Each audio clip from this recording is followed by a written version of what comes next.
This conference will now be recorded. All right, it is 6:01 on February 18th of 2025. We'll call the Zoning Board of Adjustment meeting to order. And we have a case that's getting continued, and then ZB 25-02, Business Park Drive. You ready? Yes. Yeah.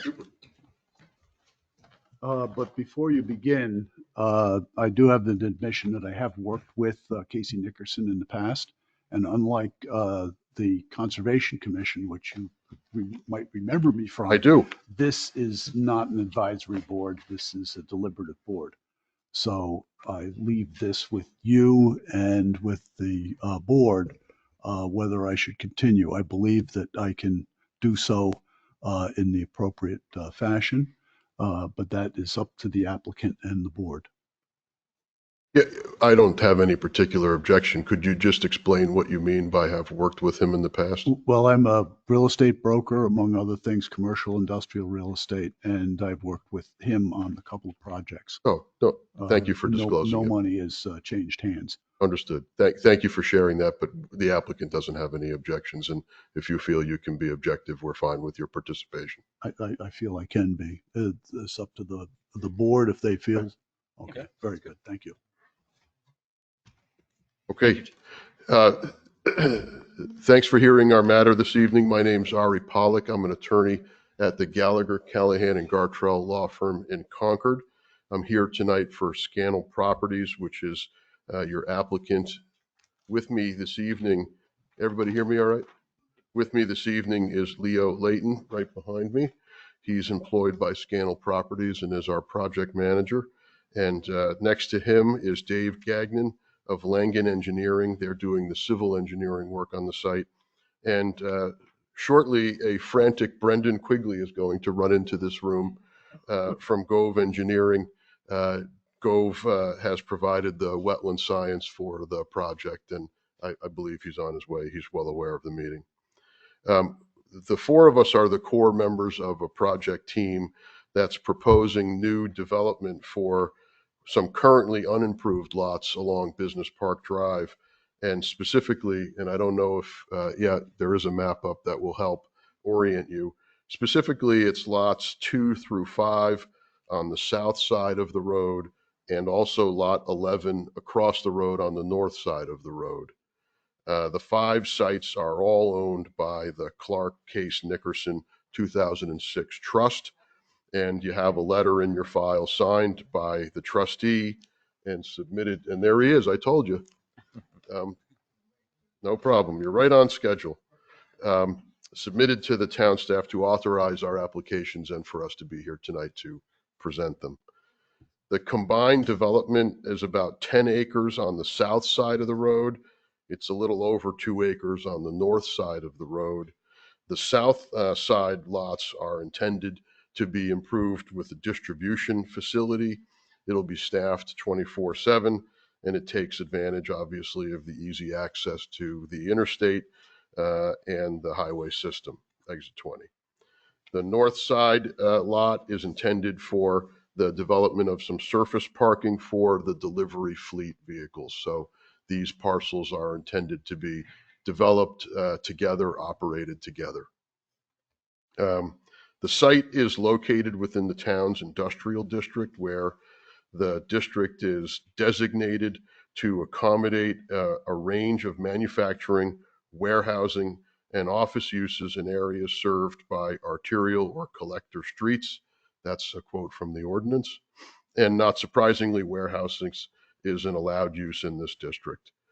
We understand from the town staff that Business Park Drive is technically still a private road, as the select board has not formally accepted the road as public, but we also understand that the road is presently maintained by the town. So thank you for doing that. The intersection with Sanborn Road is DOT regulated, and so we've started a scoping and study discussion with District 3 to review traffic matters. We're at the beginning of a longer process on traffic. But as part of our due diligence overall for the project, we asked Langen to come up with some conceptual layouts for the proposed improvements. And that's some of what you'll see here tonight. And we asked Gove Engineering to assess the sites for the presence of wetlands and habitat impacts from the proposed improvements. As to both lots, Langen concluded that the slopes and the grade of each lot would require some retaining walls to support the travel ways and the parking areas that are proposed on the properties. The walls are defined as structures under your ordinance, and since some of the walls are proposed to be within some of the lot setback areas, variances are being sought tonight. As to the southerly track, lots 2, 3, 4, and 5, those parcels will be merged together to create the larger area necessary for the warehouse and to accommodate the building footprint and the associated circulation driveway around the building. We would like to locate one section of retaining wall within the rear setback of that combined area. That was the subject of another application we filed. And so Gove went out, Brendan as Gove's representative went out to the site and identified 2 small wetland areas that protrude into the heart of the site. Let me see if I can, yeah. Back to the microphone before I say much more. What you see in front of you on the easel is the depiction of 2 wetland fingers that extend from the larger wetland area to the south of the site. And those are what we've been referring to as the wetland fingers. It's probably not an accident, I'm sure it's not an accident, that those fingers are configured along and on the boundaries between several of these smaller lots. But again, our intention is to merge those lots together for the project, and therefore the fingers they become right in our way. The wetland fingers that you see in yellow and green there are actually not shown on the town's GIS platform. If you look at the GIS, you'll see that there's just a wetlands area to the south of these lots and that nothing protrudes. But the field work that we did confirmed that they are in fact there, and we've located them on the survey plan. These areas that are shown would be right in the way of the warehouse building, its parking, and of course the circulation driveway that runs around it. The direct impact to the fingers, the yellow areas there, both of them combined, is 7,185 square feet. That's going to require a wetlands dredge and fill permit from the state to affect those particular wetland fingers. But relatively speaking, this is a very small amount of wetland impact, and the state actually wouldn't even require offsetting mitigation or restoration or compensation for an impact of that size. They certainly would for larger impacts, and they have very specific rules about what you have to do. But when you're in this range, you don't have to do that if you demonstrate need. State jurisdiction only extends to the wetland or the yellow area itself, but sometimes municipalities will create buffers around those wetlands to protect their functions and values, and that's exactly what has happened here in Tilton. And so the green area actually is a buffer that encircles the fingers. Article 14 of the ordinance discusses actually 2 types of buffers, types being different by width. One is 20 feet and one's 100 feet. And the larger 100-foot buffer is reserved for your more significant wetlands complexes, and the smaller one essentially applies to everything else. The ordinance does not do a great job of explaining which one applies where. It just names them and says 20 feet, this one, 100 feet, that one. And so what we did was ask town staff for their thoughts on what applied where, and they sent us to your experts, which is the Conservation Commission. And so we were there on January 20th, 2025. Actually, some of you were there as well. It was a nice night. And we put the question to the commission of what we showed the same plan, and we asked, what do you think applies where? And at the end of the conversation, we got some feedback and a direction. And essentially what we received was, with respect to these two fingers that are shown protruding into the site, it's that 20-foot wetland buffer that should be considered and either adjusted for, avoided, impacted by variance, but that's what applies there. And as far as the larger complex to the south of this property and between us and the outlets, the larger wetland complex, that would be the one that's indicated by the 100-foot buffer. And so we took that back to the engineering table and we said, all right, where does that leave us? And where it leaves us is we have impacts in both areas. And so what we've filed tonight are 4 applications, and this is all background to get to why are we here and what are we asking for. The first application we filed was to locate retaining walls within the 20-foot side setback on the northerly property. So again, if I can just step away quickly, this is the northerly property, retaining wall here, retaining wall here, supports the parking area inside of those retaining walls. And these areas are inside of the 20-foot side setback that applies on that lot. So no wetlands at issue up there.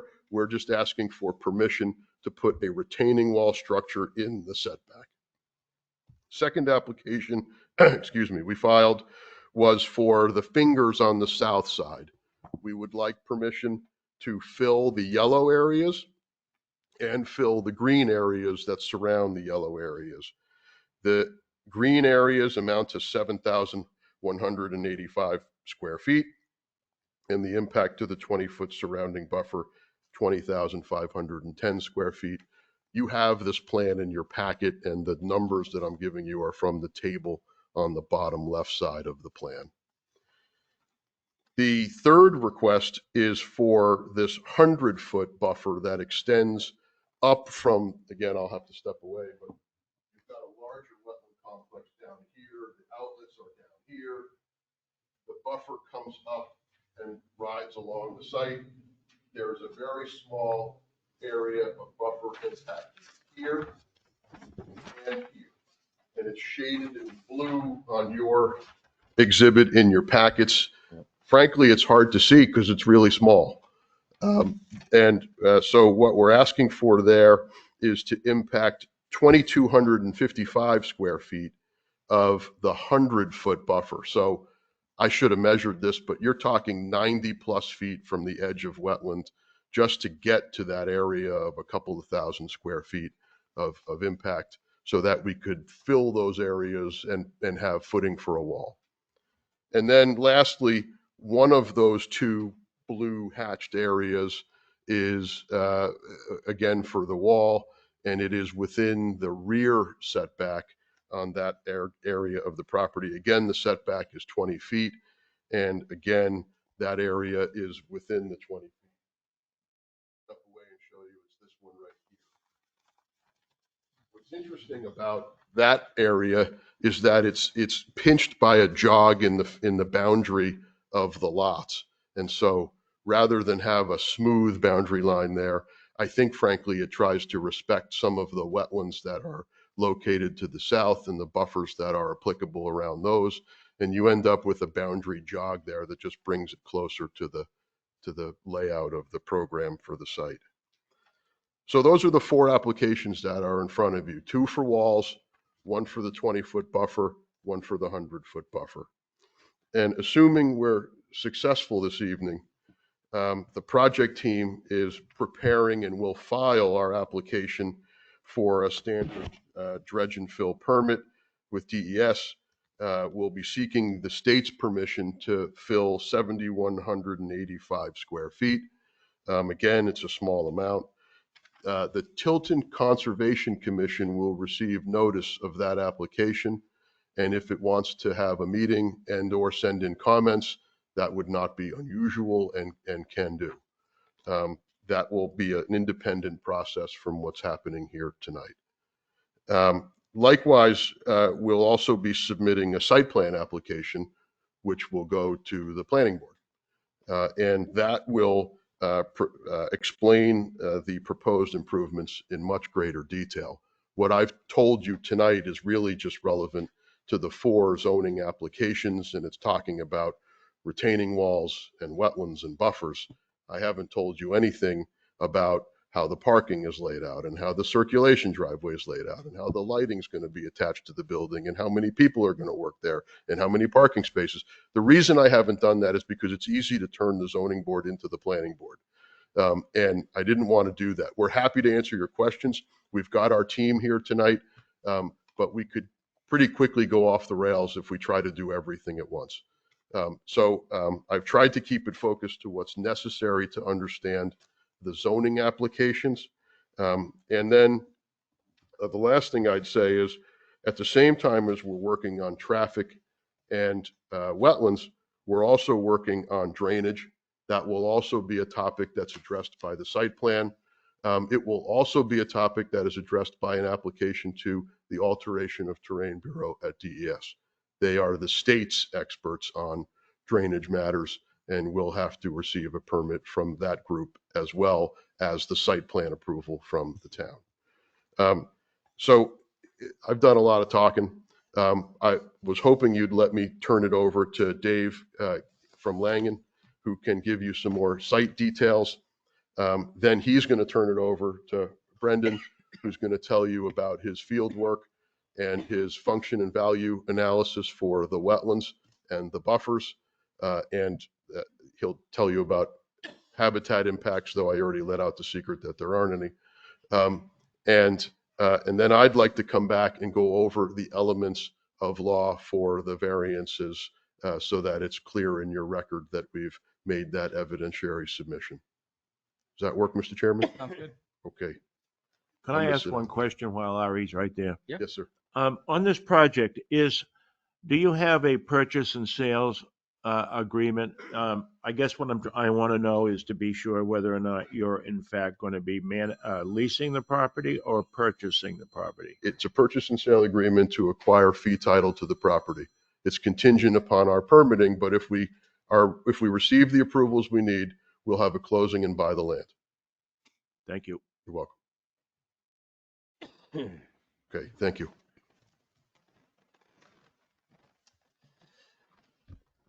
Hi, good evening. For the record, my name is David Gagnon. I'm a professional civil engineer here representing the applicant Scannell Properties. I think Ari covered a lot of our site plan, so I'll just kind of briefly, I think, run you through how the site operates, and I could point out these various variances that we're looking for. So what we're proposing is basically a parcel distribution center. We have a 52,000 square foot plus facility, which you can see on the south lots. There's 4 lots. The building is located right in the center there. Just to the east of the building is the employee parking lot. So we have 147 employee parking spots there. A loop around the building starting on the east side of the site, heading south and then exiting on the west side of the site. That's basically the van circulation. So it's one way in on the east side of the site. There's a van loading area directly south of the building. So there's 12 van loading spaces. Vans will pick up their parcels and then continue west of the property and exit Business Park Drive to the west. Now there are 2 retaining walls that Ari pointed out, one directly south of the building and one roughly southwest of the building. And to give you a perspective of why we needed these retaining walls, on the south lot, there is roughly 21 feet of grade change from Business Park Drive to the location of those walls on the south of the property.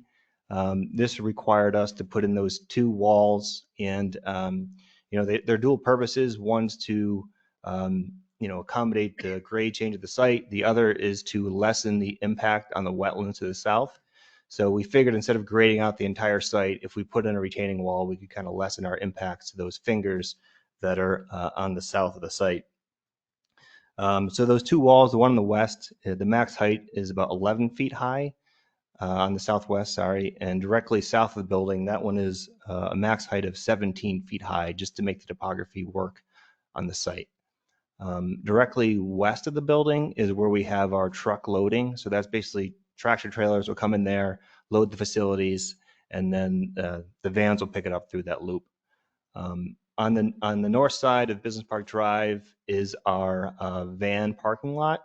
So there's essentially 3 rows of van parking, and that's to store the vans essentially overnight for operation the next day.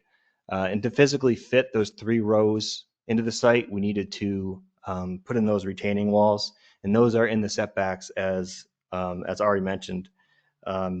Again, this lot has significant grade change.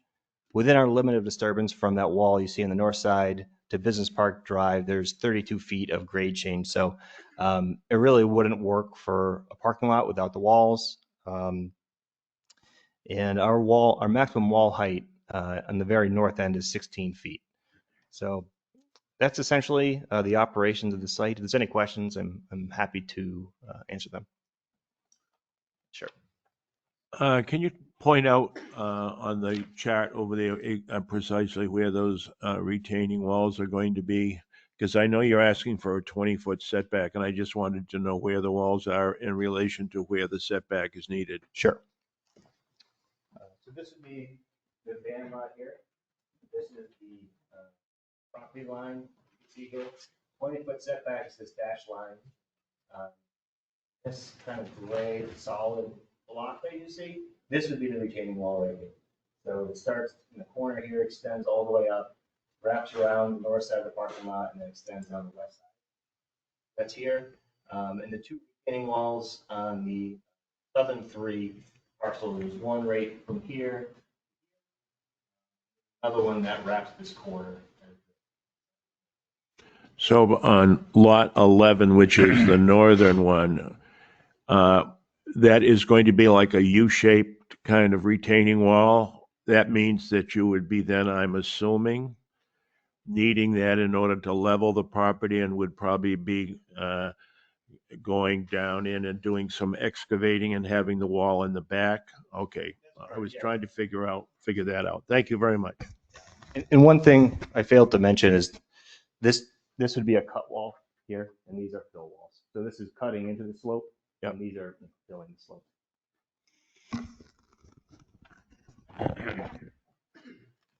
What is preventing you from moving that southern retaining wall out of that buffer zone? What puts it right in that little teeny tiny spot of the 100-foot buffer?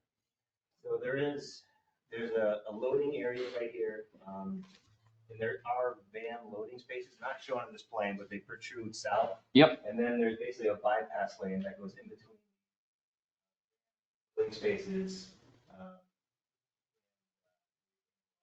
Van loading spaces, a bypass lane, there's a curve right here, and then directly adjacent to that curve is the retaining wall. So it's just congestion. Clearance So for the it would vehicles. fit Okay. there. Thank you. Questions for me? So it makes it for the northern lot, it makes it a 5-foot buffer, correct? So That's it's five correct. feet on Correct. property. That's what we're requesting.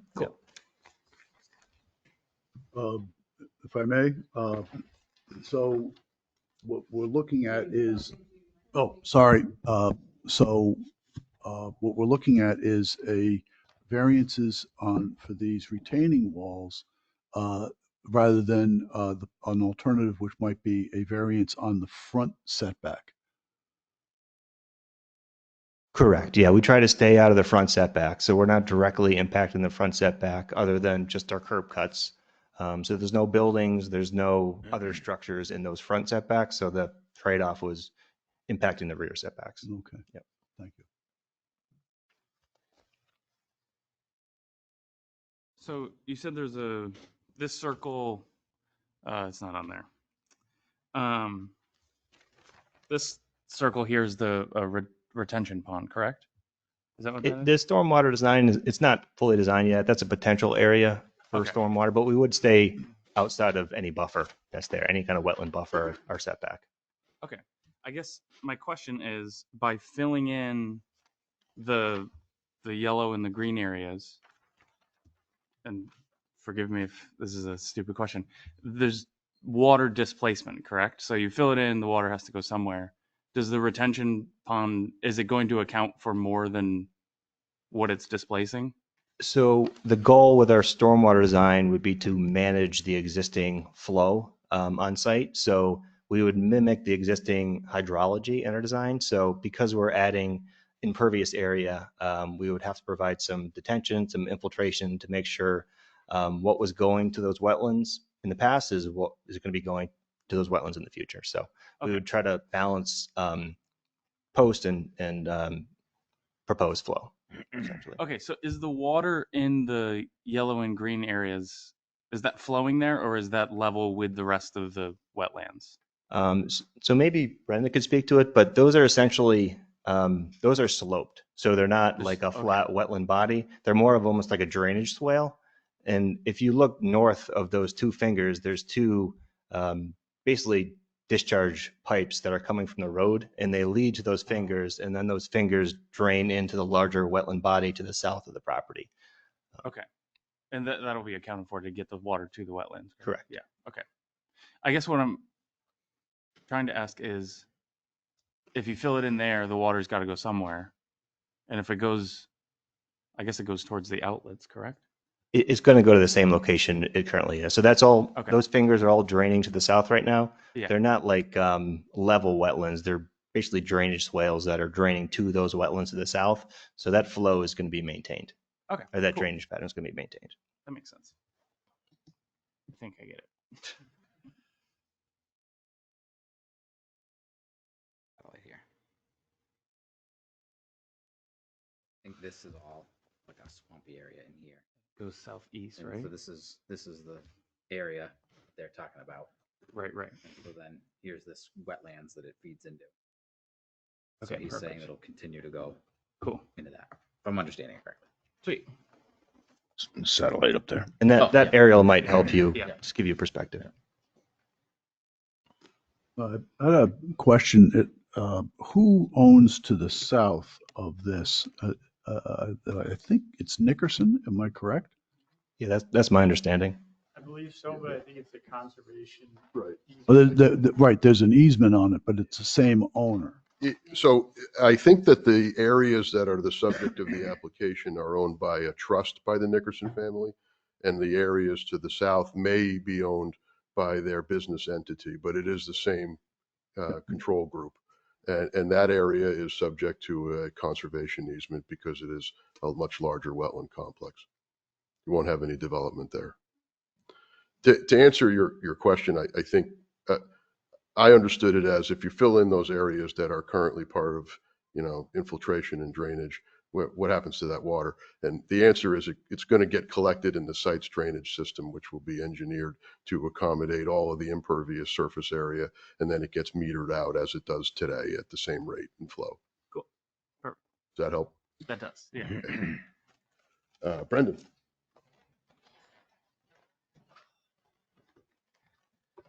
Good evening. Sorry I was late. I don't think I missed too much. I'm Brendan Quigley. I'm a wetland scientist, certified in New Hampshire with Gove Environmental Services. Scannell and Langen contacted me last fall to take a look at this site. I reflagged these wetlands. I say reflagged. They actually were first identified by Mr. Gove himself a number of decades ago. But I flagged them just this past year in October, subsequently surveyed, and of course for the plans. Then the next task really was to figure out these buffers we've been talking about. And as Ari mentioned, there's a little bit of ambiguity as to where the cutoff is, so to speak. That the intent seems clear to me that the 100-foot buffers are intended to protect the higher value wetlands. But there's an inclusion there for size. So The question was, do these fingers qualify for a 100-foot buffer by virtue of them simply being connected to this other wetland?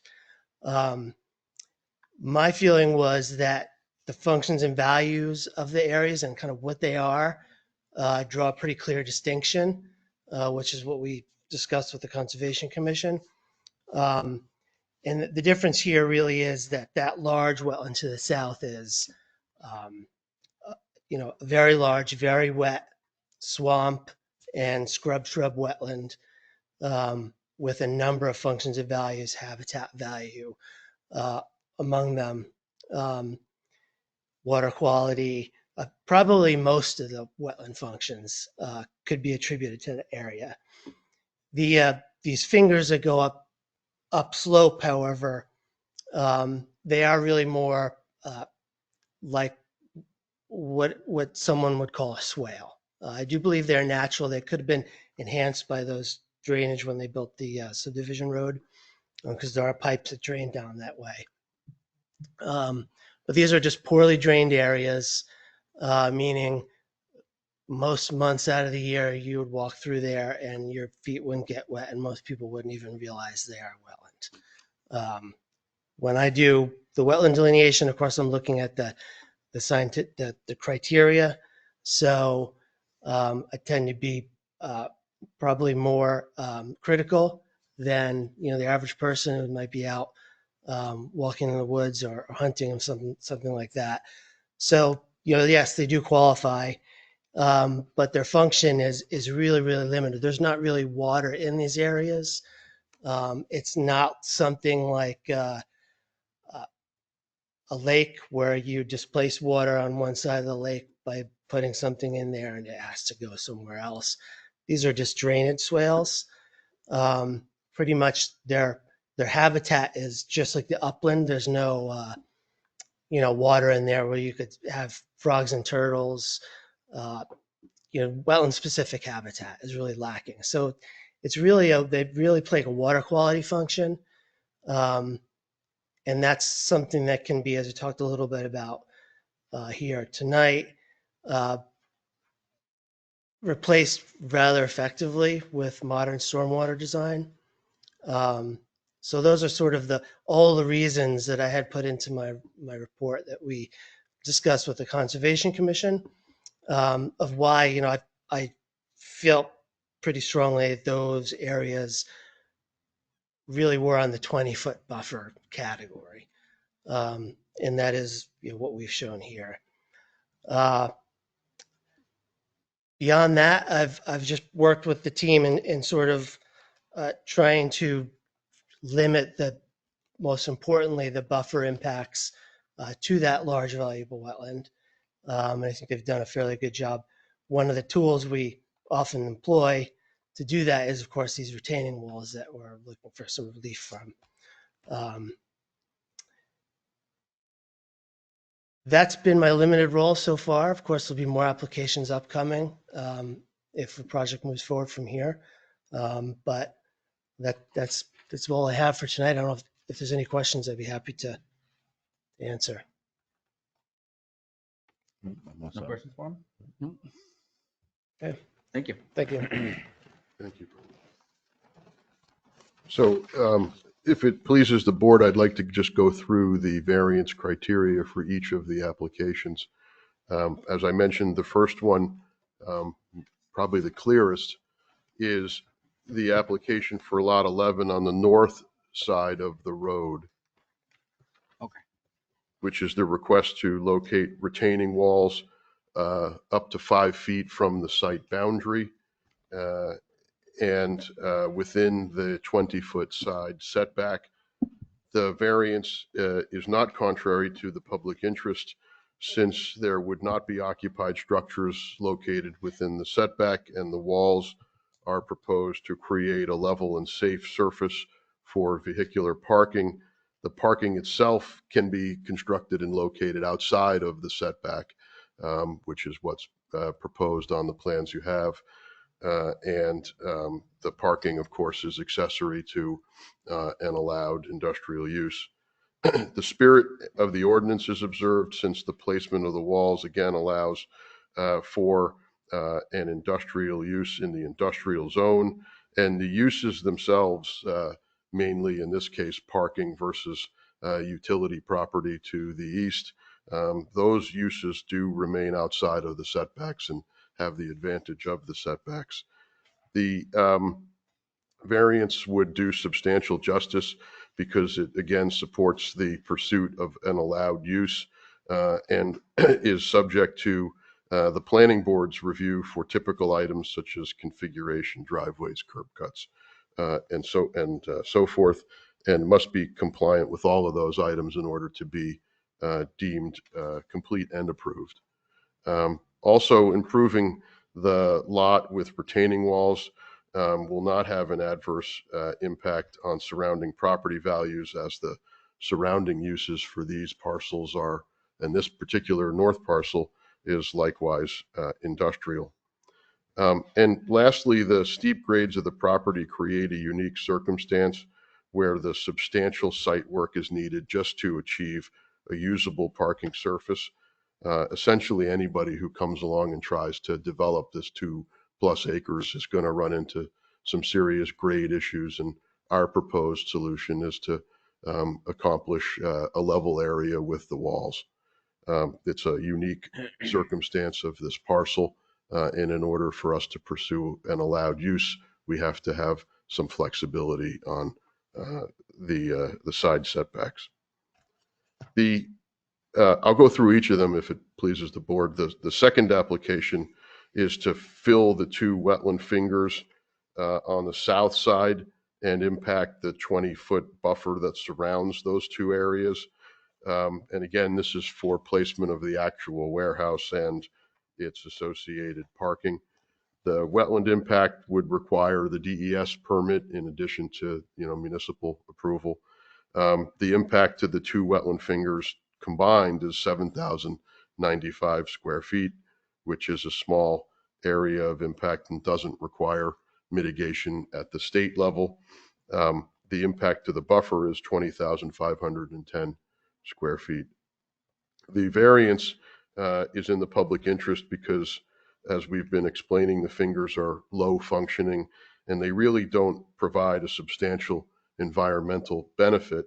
But meanwhile, protecting those areas will deprive the town of an allowed use that's desired in the district. Additionally, any loss in infiltration value will be and can be adequately managed by the drainage system, which will also be the subject of an alteration of terrain permit application to the state, and of course be addressed in our site plan application to the planning board. The spirit and intent of the ordinance will be observed because the core of the larger and adjacent wetlands complex, the area between us and the outlets, is to be left undisturbed. The loss of these fingers is not critical to the function of that wetland. And with the exception of the very small area we'll discuss next, we're completely out of the buffer that surrounds that larger complex. Substantial justice can be done since the fill and impact, again, minimal. It allows for the placement and development of an allowed use in the industrial district. The surrounding property values won't be diminished since all the impacts are on the site and they're not relevant to the drainage areas that are affected by other properties. And lastly, the extension of these wetland fingers create a special condition that really would prevent the development of any reasonable and allowed industrial use. The lots are themselves about 2+ acres apiece, and they're really too small to develop into anything substantial or industrial, and are smaller than most of the lots that surround them. When you make comparisons, you really need to remove these wetlands so that you can merge or lot line adjust these areas to fit any responsible program on the lots. The third and fourth applications I'll take together because they deal with the exact same locations. These are the ones that deal with the that purple shaded area. Let me just put this one is the purple shaded area around the wall here, and the purple shaded area around the wall here. Um, These are the areas that just clip the edge of that 100-foot buffer from the larger wetland area, and the total buffer occupation is 2,255 feet, which is very small considering the distance from the wetland and the substantial size and width of the buffer. Um, This is not an application to directly impact that larger wetland. This is only relating to that small buffered area that's on our site versus the adjacent site. The walls are necessary to support the driveway that circulates around the site. As we talked about, you move from the road through the front setback, through the building, through the loading dock, through the drive aisle. You get to a place where that wall has to be in the setback or it just doesn't fit. The variances are in the public interest because that 100-foot buffer is already significant, and a very minimal incursion will not impair the function of the wetland or the protective nature of the buffer. Additionally, any marginal loss and infiltration from that 2,200 square foot area can certainly be easily managed with a properly designed drainage system. And again, the whole thing will be subject to a alteration of terrain application and site plan application. The spirit of the ordinance will be observed because the core of the adjacent wetlands complex will remain undisturbed. The placement of the walls is critical to the site layout and supporting circulation of driveways for an allowed use. Substantial justice will be done since the buffer and setback impact, albeit minimal, allows for the placement and function of these walls in a way that will support, again, an allowed use in the industrial district. And the surrounding property values will not be diminished since the impacts are all on the site and they're not in proximity to or relevant to uses that are directly adjacent to these properties. They're down in the back. And lastly, the grade of the subject site and the jog in that site boundary that we talked about at the beginning, they both create a special condition of this property that prevents the development of reasonable industrial uses without getting that wall into the buffer and without getting that wall into the rear setback. So I'll stop there, but you've heard from each of us. We're all available for your questions, and we thank you for your consideration. I'll just remind you quickly that if we are successful here tonight, our next stop will be to the planning board with the site plan application, and then of course to the state in parallel to finish our discussion about traffic and to file a wetlands application for the yellow fingers and an alteration of terrain application for site drainage generally. Thank you for listening. Thank you. Any questions for him? Yeah, I have one. Go for it.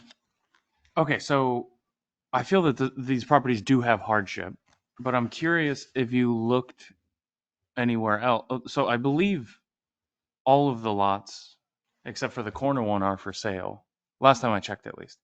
Did you look at building it across the street where Yeah. there's no wetlands? Was there anywhere else in the area you guys looked? Yeah. So elsewhere in the park, elsewhere in the area, elsewhere in the region, we've looked.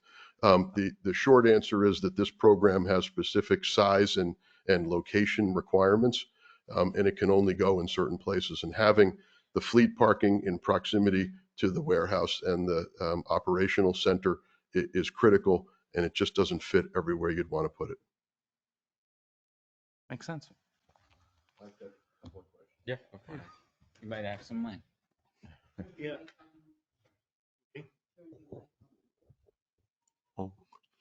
Thank you.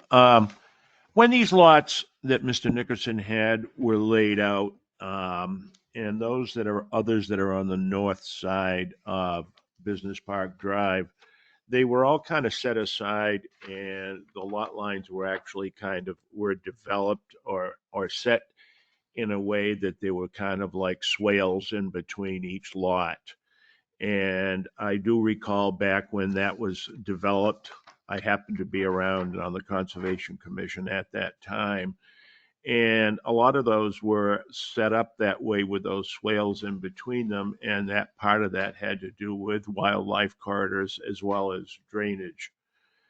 And I'm just curious right now because I didn't hear and I didn't ask the question earlier. But when you're asking now for a 5-foot buffer on either side of the property line to the abutting properties, whether or not any kind of if anything had been mapped out to check for any kind of wetlands or is in the swales, because obviously I'm assuming that on either side of where those walls are going to go, there are some low spots on the abutting properties. Yeah, so a couple of things I could say in response to that. The project areas were screened with the uh, uh, Natural Heritage Bureau, the Fish and Game Group. No hot spots for threatened and endangered species. So good news there. As far as wildlife corridors, yeah, there's going to be some interruption from development of these sites. Instead of perhaps those through areas that you're talking about, it might have to be go around areas. But again, there's nothing that would prevent wildlife from going around. As far as the drainage within the setback areas, yeah, well, there'll need to be a drainage capture at the top of the wall to handle what comes off of the parking areas. And if the areas that are between the wall and the boundaries on any side of these walls, frankly, are not able to be handled by natural infiltration, then those will also have to be engineered drainage areas. Okay, when you met with the Conservation Commission, also you had talked about there was some drainage pipes that were from some of the abutting lots, and I don't know specifics, and I don't know that I got the answer to that anyway on the properties on the north side of the wall. And that I believe that during the meeting with the Conservation Commission, you mentioned that some of those would probably be those pipes that go under the road for the drainage would be extended beneath or below your building site. Is that correct? I think I'm going to have to ask Dave to answer that because I doubt I answered that question the first time because I don't have any idea. No, I believe that the northern somewhere along on that stretch of properties where the building and parking lots are going to go, that there was some drainage pipes that are currently existing. Yeah, that's correct. So under Business Park Drive, there are two 24-inch pipes, and they both discharge those two different wetland fingers. And I could point those out on the map for you. One pipe here, it discharges here, it actually drains overland to this wetland finger. There's another pipe right here under the road, right here, and then drain overland. End of each pipes. The intent of those pipes is there's a swale on the north side of Business Park Drive, so it picks up some roadway flow and then some flow from the lots to the north and directs them to those two fingers. So we would basically extend those pipes past our wall and discharge to where further down the hill to those fingers where they're currently draining. Yeah, I guess the concern that I have here is that right now where those pipes are 24-inch and they are actually discharging into those fingers, that I guess my question is there any plan on doing any kind of special treatment of how that water, where it exits on the low side toward the south and toward the Tanger Outlet Mall, where that larger wetland is, to be able to handle that flow of water without creating any extra erosion? Because I can imagine a 24-inch pipe just simply dumping water out is going to create erosion. Right. So that pipe currently is discharging water to those fingers. And as part of our stormwater design, we would have a soil erosion sediment control plan fully designed, submitted to the town. And we would have a full stormwater design that would include water quality and then metering the rate of water, or the flow of water coming off the site. So the goal would be to not increase flows, but to maintain the runoff characteristics that those wetland fingers are currently receiving today. So we would not be increasing flows, and we would be managing any potential for erosion. Thank you.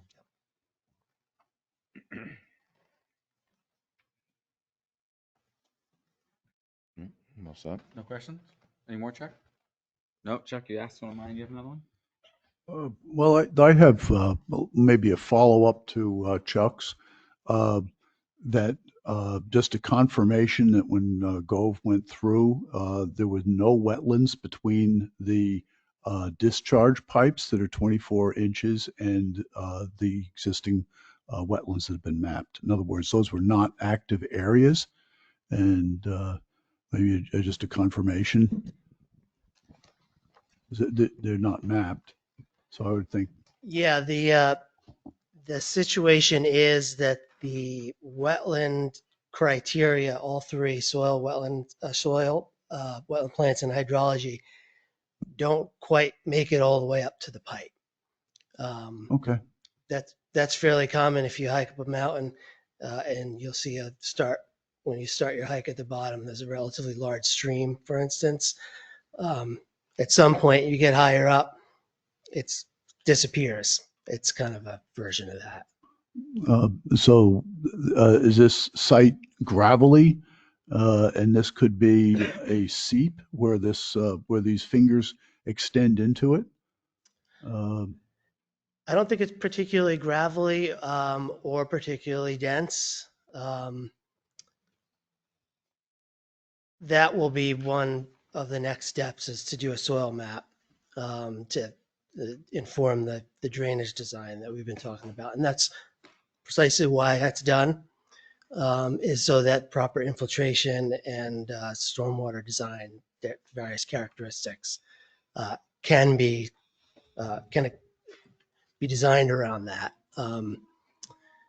There might be some seep there, but do not strike me. They do not have the characteristics of a true hillside seep, which are generally very, very wet, sometimes to the point where you can scarcely stand on them because it's super saturated.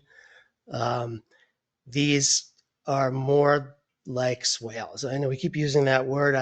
Not saying they are constructed as swales, but they do function like a swale that you'd see on the side of a road, where they're only wet. For instance, in October when I was there was not any water in these at all.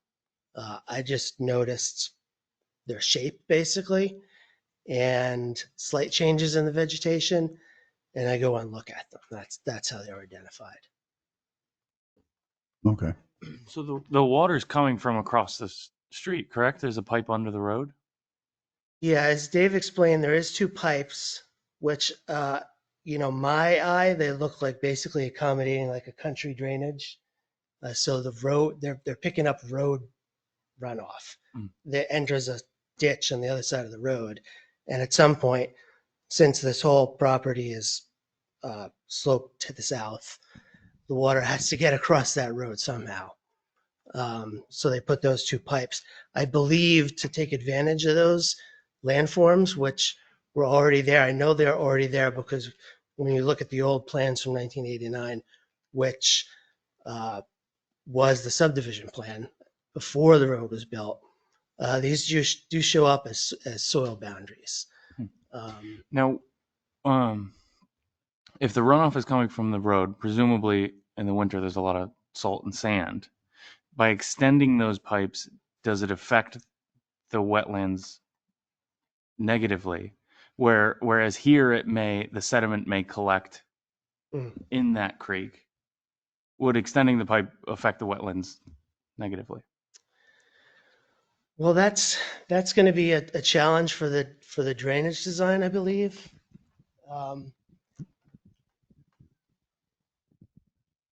That's hard to say because the existing conditions of that runoff is not really going to change because that's the road. And the design of the site would be treating the stormwater on site. So I don't have a good answer to that right now because I don't necessarily know what they're going to do as far as any treatment of that. But with a more direct path, I could see how there could be some impact there. Okay. Good. Nope. Actually, maybe you can answer this. He mentioned that the impact size is too small for the state to weigh in. What's the threshold? It's only too small to, it doesn't qualify as a major project, which would be over 10,000 square feet Okay. or 10,000 or more. Correct. And that's when the state requires mitigation. So the state still has to look at this. The state still has to prove Oh, it, yes, yep. but the state would require a different mitigation on a larger size. Would not require mitigation in this case. Oh no, sorry, I thought my phrasing is weird. On a larger project, the state would require a specific type of mitigation, but because this is under that, the state is Correct. not requiring a specific mitigation plan. Correct. Yep.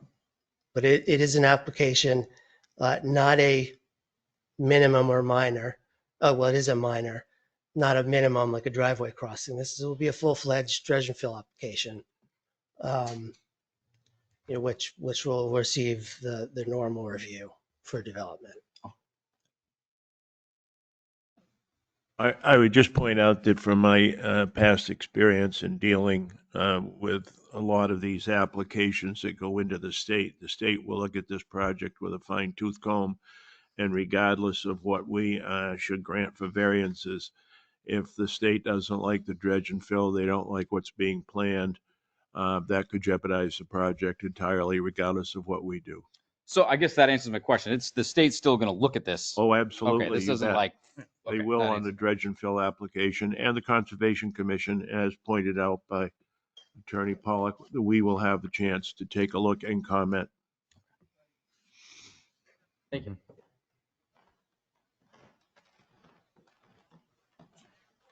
I think that actually answers all my questions. That's all we had for you, unless you had other questions. No, I'm just making sure that everyone's kind of asked my questions here. I just wanted to make sure I didn't miss any.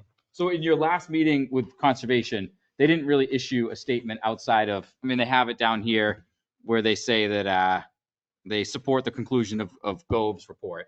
Right. But outside of that, the only thing they really weighed on is kind of giving you the definition or agreeing on the definition of this buffer. That was kind of like, And that was really all we asked, so that it makes sense that that's all they answered. What we needed to know what applications to file here for deviations from the ordinance by variance. And as we were just discussing, we haven't filed our dredge and fill wetlands permit with the state yet. So that hasn't been noticed to the Concom, and they haven't considered the specifics of that request. They'll be noticed. They can certainly hold a meeting and decide to issue comments to the state. And as was mentioned, the state is very diligent with these reviews. The only issue with respect to the size of the impact is that it's below the state's threshold for a compensatory mitigation offer. They'll evaluate whether or not this can be granted without making the applicant do something else somewhere else to compensate. thank you. Or anything online? We haven't really gone to public yet. Okay. Yeah, just making sure everyone got a chance to Yep, no, ask I'm all all their set. questions. I'm set. Good to go to public comment? Yeah, Yeah. fine. Any public comment in the room? Any public comment online? Mr. Chairman, it's Greg DeVolder at 161 School Street. We can hear you. Okay. Question. Earlier in the meeting, it was asked whether they would be leasing the property or purchasing it. And just for my education, how does that affect the zoning board decision, whether it was leased or purchased by, I think Mr. Mitchell asked the question. Thank you. Thank you for the question. Anyone care to respond? Yeah, I can answer that for you, Chuck, if you want, because I had the same question. I was wondering whether they owned it or not in regards to hardship, because if they own the property, if they didn't own the property, I was curious as to why they hadn't looked at other properties to do it, specifically across the street. So whether they owned it or not kind of answers that.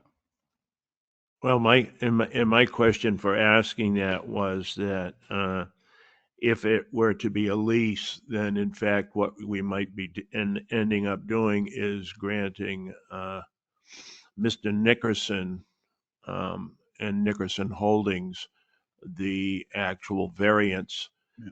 and a lease may only last so long, or are we, because right now, and it's a concern of mine, is that I think we should be granting, if we choose to grant a variance this evening, we would grant a variance pending that this project be going forward. Otherwise, we could be giving Mr. Nickerson the opportunity to fill those wetlands and whatever. And if the project is not built, that is not what the intent of our decision, I think, tonight is to grant it pending that there will be this project. And so if it, to me, there's a big difference between a lease on land and someone purchasing the land and then doing the filling of these. Thank you. Does that answer your question, Mr. DeVolder? It did, thank you. Any other public comment? I think also for Greg's answer, you can't go forward to the planning board and without merging the properties, and you can't merge the properties unless you own the properties. Awesome. Thank you. No more public comment? All right, we'll close public comment and begin deliberating. Any initial thoughts?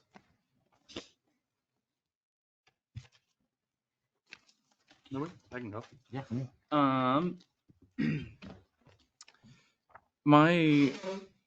So I feel that the properties do, in my opinion, have hardship.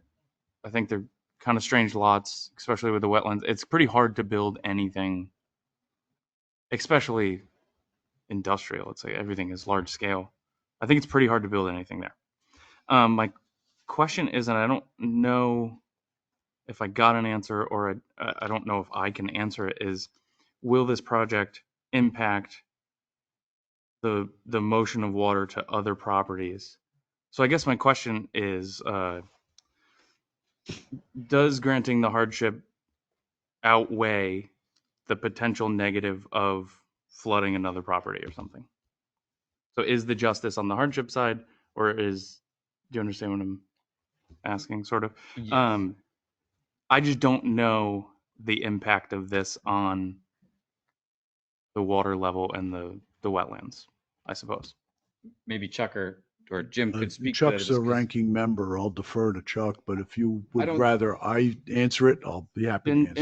And to start personally, I don't think that the little green and yellow things are, I don't think that is a massive impact. I think extending the pipe and covering those up, to me, seems like they're not adding more water in.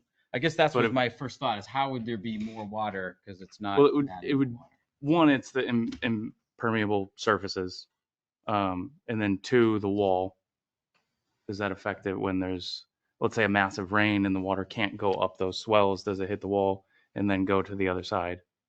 My question would be, is this going to cause the outlets or Home Depot or some other property an injustice, where I'm trying to figure out where the injustice is, where it would be?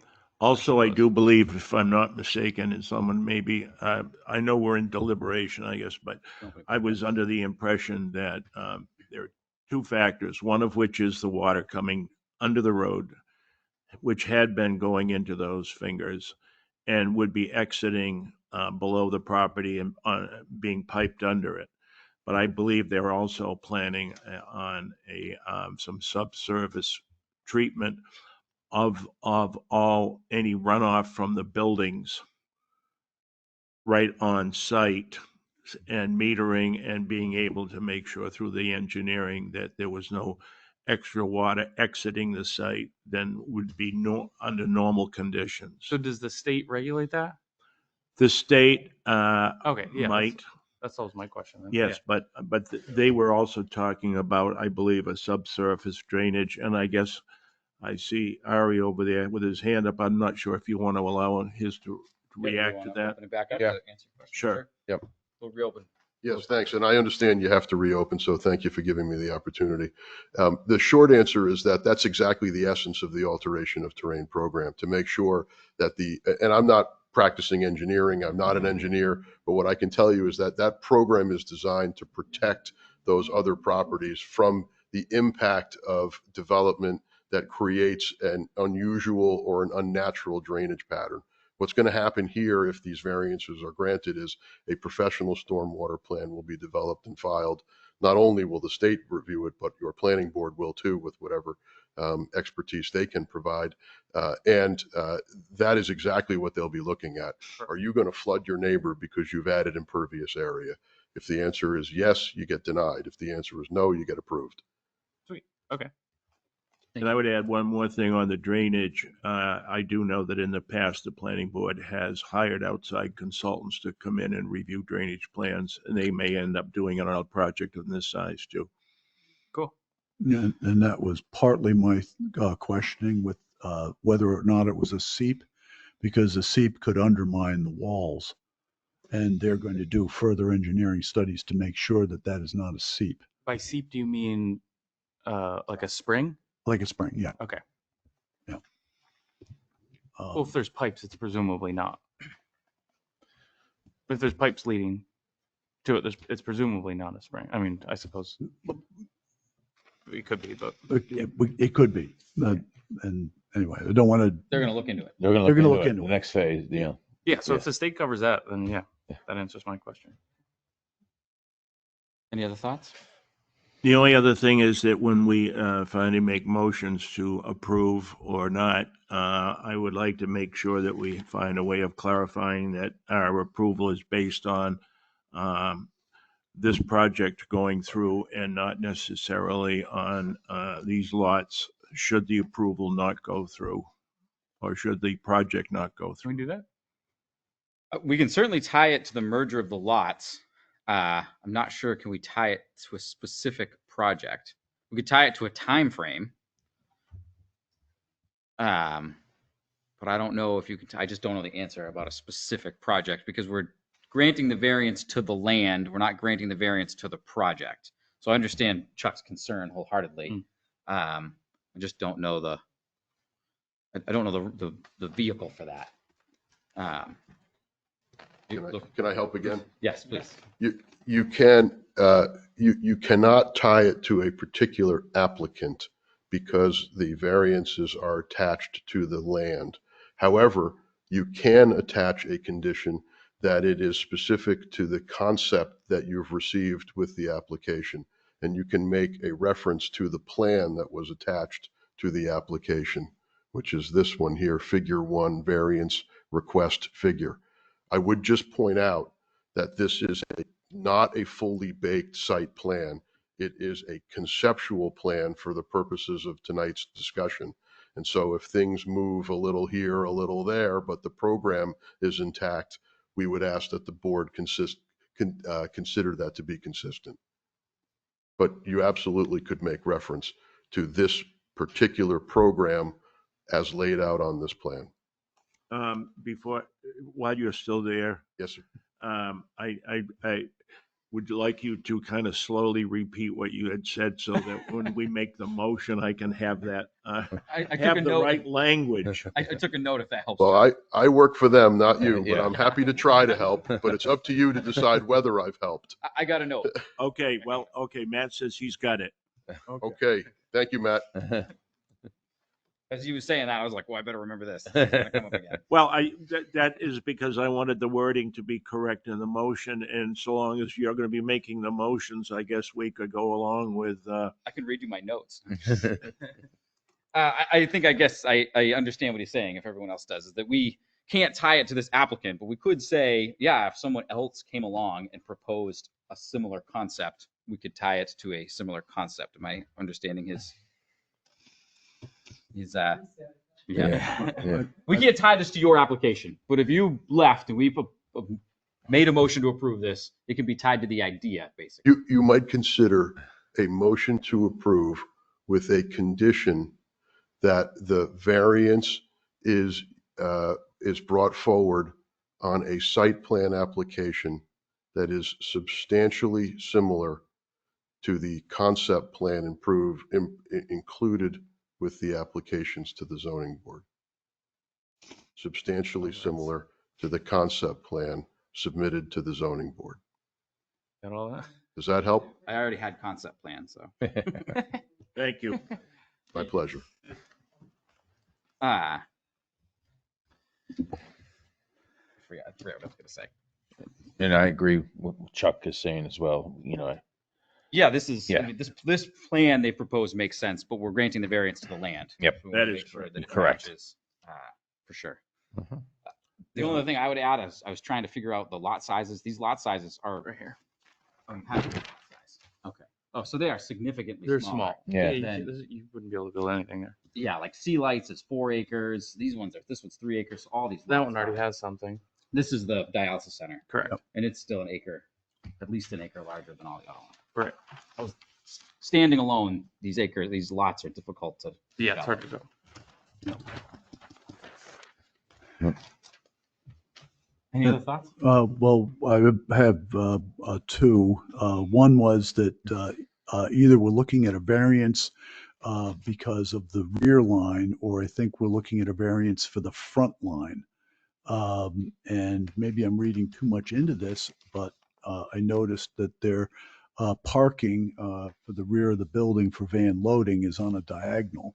So I think they have preemptively done what they can to reduce this footprint as much as possible. So I think we're looking at a variance and one way or the other. And I think that this looks like it's a minimal one. I don't know what the impact of a frontal variance would be as far as life safety or any other concerns with the town might have with this becoming a town road down the line, which it's not. Right.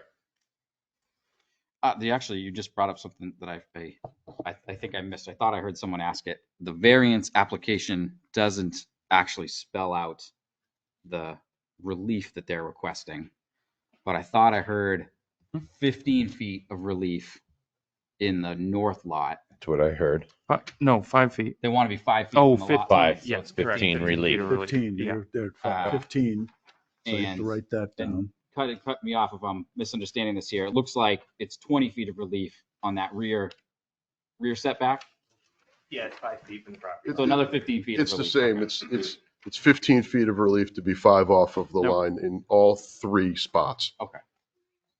1 north, 2 south. Would this is a retaining wall, correct? Would Yes. this right here be 0 feet? That's what I thought, but they're saying it's 5 feet. That's what they're. It's It'll so be 5 feet in off. the little 5 feet from the corner there. boundary. That's 5 feet. Yeah, there's a little 5 on the- Okay, cool. Okay. Correct. 5 feet off that boundary. Yep.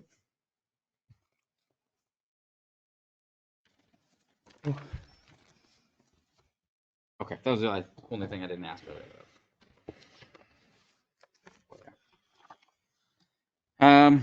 Okay.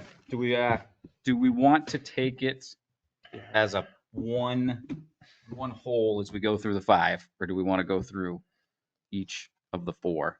How does the board feel comfortable? That question makes sense. Well, since there are 4 separate applications, I think we should handle each one. So you want to go through each of the 5 criteria? I don't need to go through each of the criteria, but I think we should handle each of the applications which have been made as a separate variance. I feel we should do 3 and then 1 because Okay. the criteria is going to be the same for the 3, Yes. but the 1 is definitely different. The north. Okay. Yeah, So the you north want to lot. take variances 1, 2, and 3. We can just go through the 5 criteria as Just go through the one criteria shot, once. Yeah. Yep. and we can do motions. Okay. Just Right. getting us all on the same page. Which applications you're reading? Yes. Yeah. That's what I'm trying to sort out right now, making sure I have it Okay. Yeah. correct here. Lot 1. So we're gonna hold So lot 111. 1-11 standalone.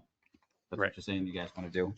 That's the north lot? That's the north lot. Yes. Open to subjection. So on the three applications here, it talks about 1 of 4, 2 of 4, Mhm. and 3 of 4, which are written up near Yep. where the application number is, and those are the three that you want to handle together. Hold on 1 second. Let me make Yeah, sure so the numbers are right. lots 1-2, 1-3, 1-4, and 1-5 together, Correct. because presumably the criteria is all the same. Correct. So application number 4 will handle on its own. And Oh, it says 4 of one. 4. four is 4 separate. of 4. We'll handle, There we go. yes. 4 of 4. This is do as a standalone. 4 of Yep. 4, right here. And And it's we'll do a different lot. It's one, lot two, 1-11. Well, they're all different lots. Well, they're 1, 2, 1, Standalone 1, lot. 2, 1, 3, 1, 4, 1, 2, 1, 3, 1, 4, but this is 1-11. Different area. Very good. We all on the same page? Yeah, so they are covering the lot numbers 2 through 5. Correct. Yeah. Yeah. Okay, we'll start with number 1. Granting the variance would not be contrary to the public interest. You want to do that one, Steve? Yeah, I don't think it is contrary to the public interest. It's industrial. There's kind of not much you could do with these lots. I feel that this is the opposite of contrary to the public interest. I think the public wants this. Any other thoughts? No, I agree with him. Yeah, I agree with you. Yep. It sounds like the concerns of the wetlands are going to be well sussed out between planning, DES, and conservation. Sounds like they're going to make sure that there's not any missed gaps there on drainage, and I think that kind of I think that's the water quality issue, et cetera, that's going to be taken care of. that would be the big hit on the public interest to me, is making sure that's all set. And safety and The health. state Yep. covers it. Yeah. The setbacks on the retaining walls all make sense. It's kind of similar to the kidney center, where it's only because a retaining wall or concrete is considered a structure. That's why it's in here with a variance. Not really specific, spells out retaining wall specifically, but I agree with you. It's man-made. Yeah. Mhm. 2, if the variance were granted, the spirit would be observed. You want to do that one, Jim? I agree. I think that this wetlands is going to be taken care of. The idea of this setback in particular is for the health and well-being of the community. And I think that it's going to be taken care of.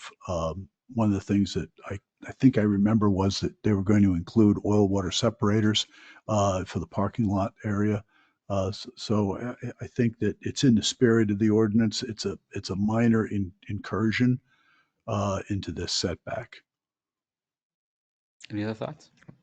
Yeah, I agree. I'll do 3. You want to do 3?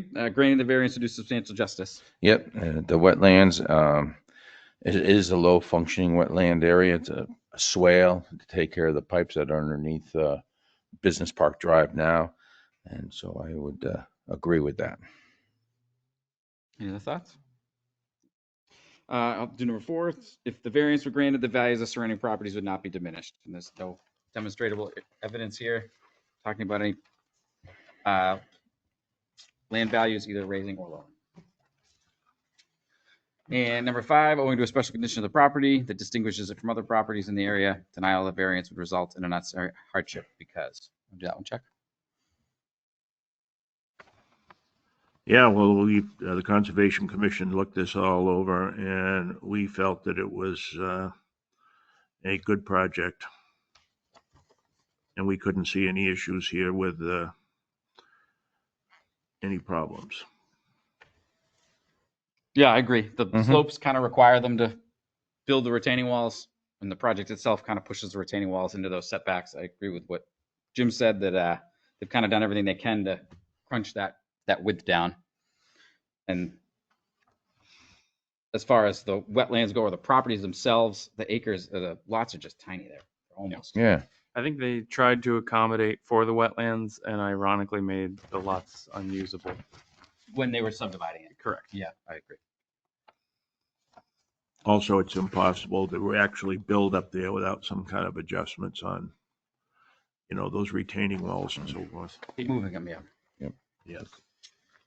Okay. So I'm just gonna How do we do that? put some notes out here for the motion. Oh, we can continue with this one. We'll go back for 111. The only other thing I thought of while we were talking is they're probably going to need the special exception for all the excavation we've had in the other case. So we should put a Well, they're hauling in, right? Not hauling out. Well, No. Okay. well, they're going to be Unless they're just using it for excavating on the infrastructure. one side and filling on the other. We don't know what the net total is going to be. right. So they might need that special exception. So Yeah, I guess we should they put in might. like a any other state or local permits is required, just as like a catch-all in there. If you guys are on board with that. What's that? Okay. I wouldn't normally be the one to make the motion, but I'm gonna because I have all the notes. You- in front of me. Yeah. What's that? We are on. Two. We 1, 2, and Three. 3. Oh, yep. No, Correct. but page. Yeah. I thought Pat asked about page number. Page No. application. we're doing 1, 2, and 3. Very good. 1, 2, and 3 for the variance. I'm just writing it down here. 1 second.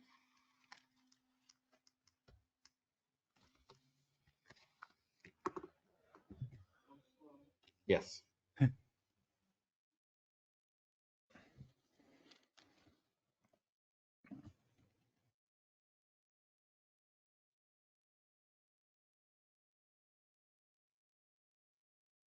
Maybe this will start to mean one-day deliveries for the local people. Next day. Oh, same day. Yeah. Same day. Yeah, maybe. Yeah.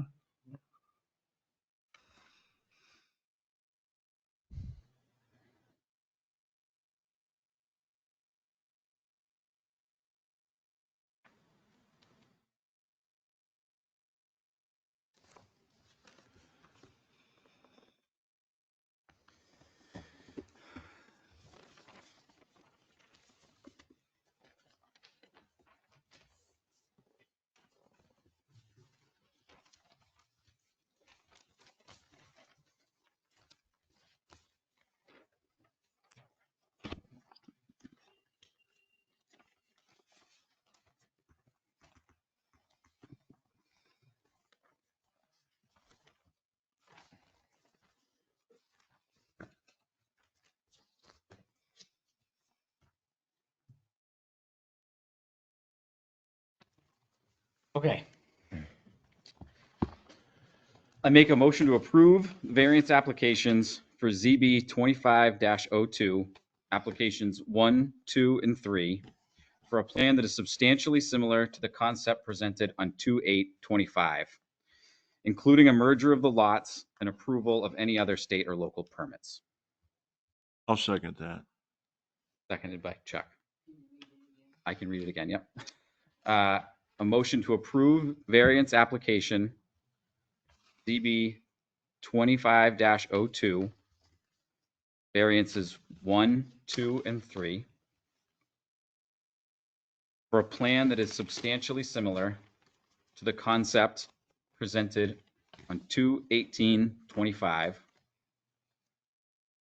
including a merger of the lots and approval of any other state or local permits.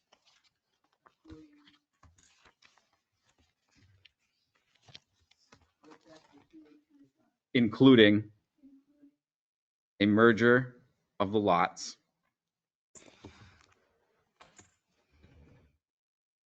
and approval of any other state or local permits.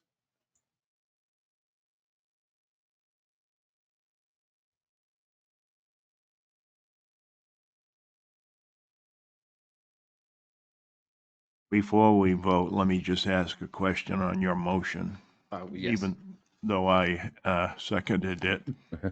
Just seconded it for discussion, that's all. Yeah, and I guess when I heard that final language about state and local permits, that would also, I guess, include within your motion the permits that would be granted for a dredge and fill and those kinds of things. That's how I would interpret it also. Okay, thank you. And that would include sale of topsoil as well? Any permits? Any other permit or Yeah, application? That's why I mentioned it.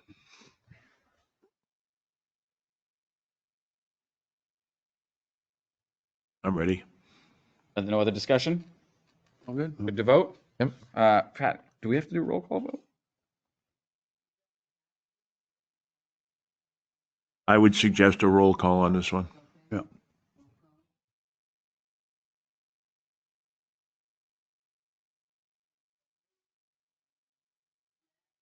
Yes.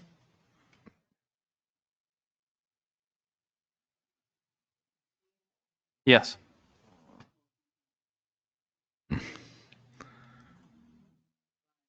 Yes.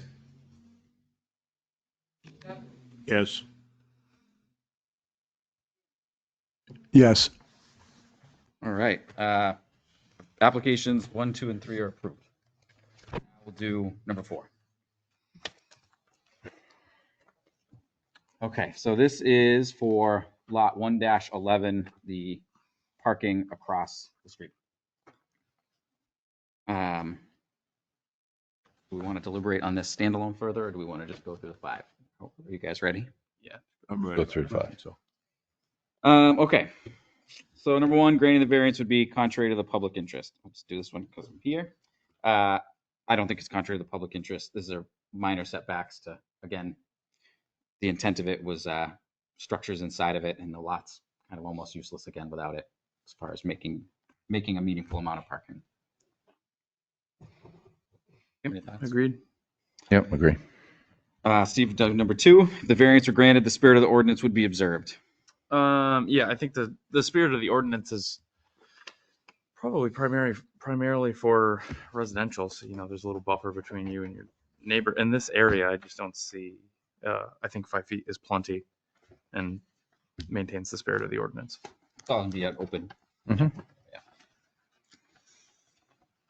Jim, want to do number 3, granting the variance to do substantial justice?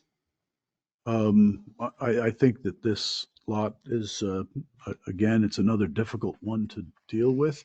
And being long and thin, with that slope, the parking, I think they were looking for 3 cars. Any other parking configuration, I think, would be difficult. So I think that it gives the applicant some justice.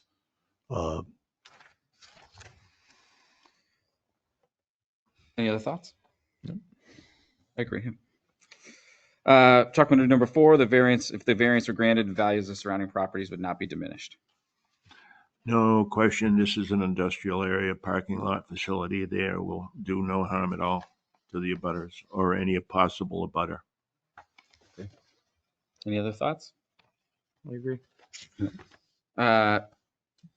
Brian, number 5, unnecessary hardship. Owing Yep. to a special condition of the property that distinguishes from other properties in the area, denial of the variance would result in unnecessary hardship. No, I agree that the way the slope of the land is, the lay of the land, the retaining walls are required to bring it up to height for a parking lot. And so that's what I have. Any other thoughts? Any motions? You want me? I can do You this got too. it. Yeah, Sure. go for it. All right. I'll make a motion that we approve ZB case 25-02, application number 1. For Sorry, application number 4, to allow construction of retaining walls within the 20-foot setbacks within the industrial lot. I'll second that. Yes, I will try to say it the same way. I make a motion that we approve zoning board case 25-02, application number 4, to allow construction of the retaining walls within 5 feet of the 20-foot setback within the industrial district. 20-foot setback, yes. Do you need to add anything on there about permits? Yes. Same way you Good did on point. the other one? That is a good catch, yes. Including the approval of any other state or local permits. And say the whole thing again if you'd like, Pat. I amend my second. There we go. We're The good. amendment's been seconded.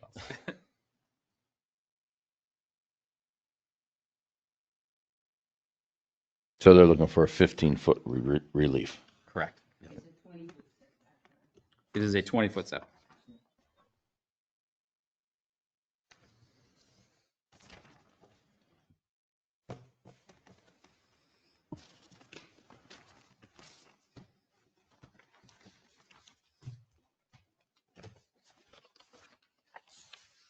Any other discussion? Ready for a vote? Whenever you're ready, Pavel. Yes. Yes. Yes. Yes. Yes. All right, it passes. Zoning board case 25-02 is approved. Thank you for coming in. Thank you. All right, what we have is minutes. Pardon? I guess I did. That's so funny. I thought I said 007. Oh, well. So we must have You said it the later. ones that they I said it later. made the changes on. Is that why it's still a draft? I thought We have to go back and revisit the ones In December. from December here. There were a couple of things that we voted to change. Yes. When she went back through, she found that it was what was originally on the minutes. Okay. So she can't change them because we voted for the, She listened to the recordings and what she did reflects what's in the minutes. correct, yep. So she's asking that we make changes on Kathy Mitchell saying dissect and not reject, and Jim saying .007. Oh, no, not saying. Not saying, sorry. No, You said zero. she didn't include that. So the changes were for I think assume versus subsume. And anyway, I would accept the changes that she's proposed. Let's put it that way. Okay, so Chuck has made a motion to accept the two changes that she has proposed. I'll second it. Seconded. Any other discussion on it? Nope. No? Nope. Okay. Those in favor, vote aye. Aye. Aye. Changes to the minutes are December approved. minutes are approved. Okay. As- And January, yep.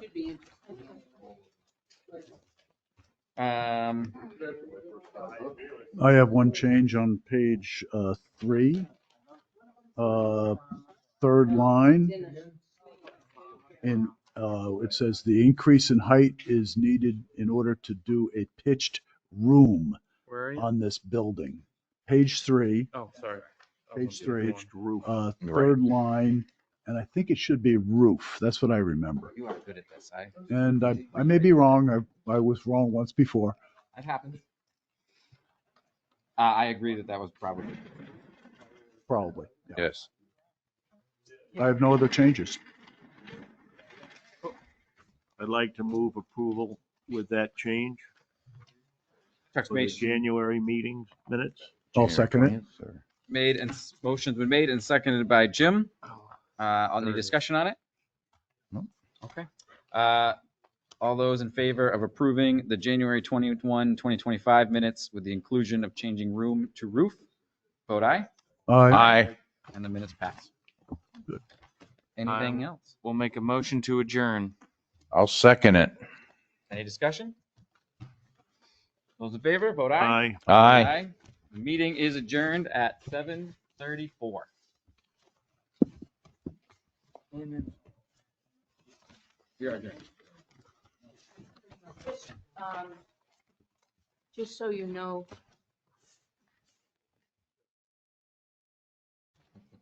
Well, it doesn't matter whether I do it or not.